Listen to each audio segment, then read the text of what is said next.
This video will be my first look at the new Niner Rip E9, which is their first e-bike that they brought to the market. Now I'm really stoked about this project because this is my first e-bike that I've ever had in my fleet. Now my first look videos are designed to look at the bike up close, look at all the specs, get those out of the way so that when I do my follow-up reviews, I can jump right to the ride quality. For Niner's first offering of an e-mountain bike, they've come out with a bike that's pretty mid-range spec, which I think is a pretty smart move. For example, it's an alloy frame versus carbon. It's got SRAM SX, it's got SRAM guide brakes, and I think that's pretty smart for a couple reasons. One is it allows them to bring out a bike immediately that's not crazy expensive for an e-bike. For example, Specialized has a carbon bike, an e-bike that's $14,000. So this bike is pretty affordable, again, for an e-bike. Also, you don't really need super high-end lightweight components on a bike that's 55 pounds and has pedal assist. I'm going to throw in one caveat here for my first look. Typically, I haven't ridden a bike when I've done a first look video, but this one,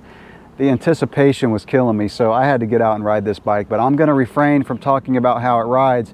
I did wear my GoPro on my chest and talk through my first ever e-bike ride, which was of course on this one, and I'll follow that up in a few days from now. All right, with that, let's take a good close-up look at this bike.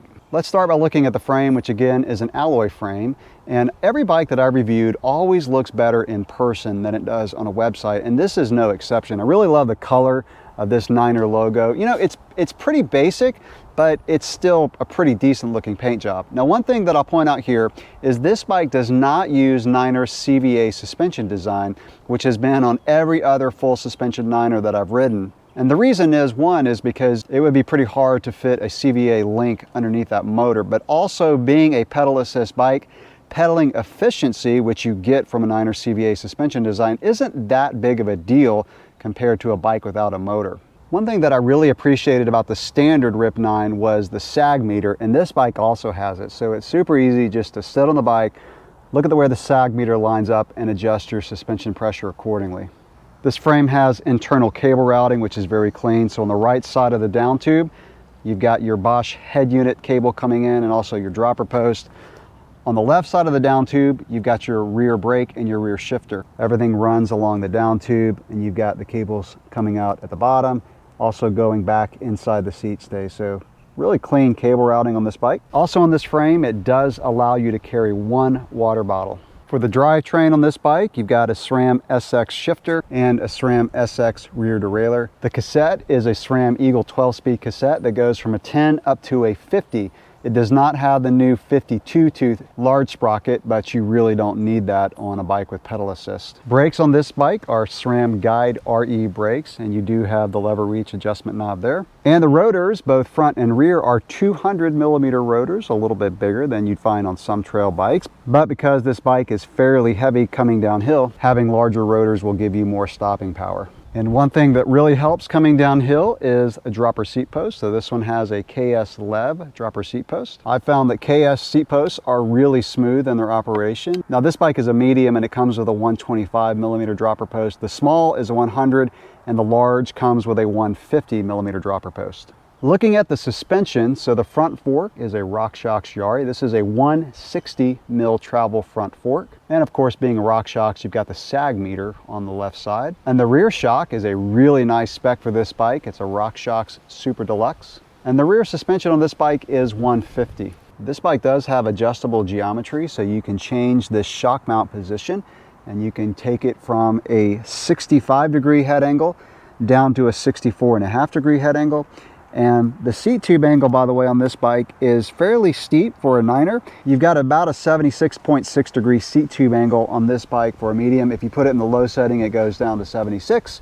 And by the way, the chain stays on this bike are 450mm. It drops 1mm when you change the geometry. Looking at the wheels and the tires, so this bike comes with Stans Flow wheels. I really like Stans rims, and these rims I've used on other bikes and really like the flows. They're just a no fuss, really nice riding wheel set. Front tire is a Minion DHF. It's a 29 by 2.5. And the rear tire is a Maxxis Aggressor, also a 2.5. So really aggressive tread. And by the way, the max tire size on this frame is a 2.6. But again, really nice tread on this bike, really focused on downhill. You don't really need a low rolling resistance tire on a bike that has pedal assist. So this tire combination should make for a really nice riding set of tires on the downhills. Now, even though Niner went with fairly mid-range component specs, where they did not hold back is the motor. I'm glad they did not try to make their own proprietary motor for this bike. They went with a tried and proven Bosch motor, and not just the Bosch, but a really good one. This is the Bosch Performance Line CX motor. And this bike, like most e-mountain bikes, will top out at 20 miles per hour. That is by regulation. I'm fairly new to e-bikes, but from what I understand, they're regulated that the max assist will get you up to 20 miles per hour. Now, of course, you can go faster than that downhill, but the assist will top out at 20 miles per hour because this is a Class 1 e-mountain bike. The battery on this bike is a 625 watt-hour battery, which I think is the biggest one that Bosch makes, and you can access it by taking off this cover. And by the way, I do remove the battery from the bike, which I do whenever I put the bike in a work stand and when I transport it on my vehicle, because I don't want too much weight on my bike rack. To charge the battery in the bike, you would just plug the charger in right here, and it comes with the 230 volt charger. You can also remove the battery from the bike and charge it that way if you so choose to. And by the way, for charging time, you can go to 50% in 2.1 hours, and Niner says you can go up to 100% in 4.9 hours of charging. Let's take a quick look at the controller on this bike. So it comes with a Bosch Purion controller, and this boots up really quickly. All you do is hold the top button down for 2 seconds and it comes on, the bike's ready to go. This is how you change your mode. So default is off. Tap the plus button one time and you go into eco mode, which by the way adds 60% of the power that you're turning out. And then you can go up to the tour mode, which gives you 140% of the power that you're turning out.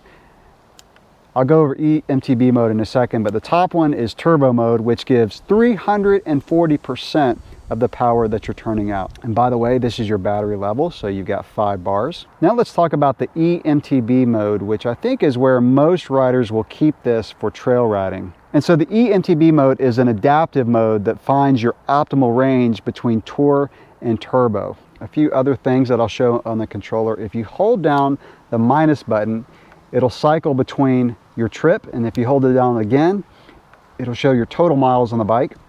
And then if you hold it down again, it'll give you your range. So one thing that I'll point out about the range is if I go to the different modes, it's obviously going to change the range. So on Emtb, I've got 41 miles. Let's go to turbo, and I would have 36 miles on the turbo mode. This bike also has a walk assist. So because the bike's pretty heavy and you needed to get up a steep hill, like I did having to come up this ramp, is you can hold down this bottom button, it goes into walk assist, and I'm not gonna do it now, but you hold down the plus button and it will give power when you're not pedaling. So you're just walking next to the bike. And one thing that I'll mention about that is it does depend on what gear you're in. So if you're in a really low gear, it'll go slower, but if you're in a high gear, it'll go pretty fast when you're in this walk assist mode. So that's my first look at the new Niner Rip E9. If you haven't already subscribed to my channel, go ahead and do so you can follow this project where you get to see someone who's been mountain biking for over 20 years hop on an e-bike for the first time, and I'll give my experience about that. Any questions or comments that you have, drop those below. Thanks for watching.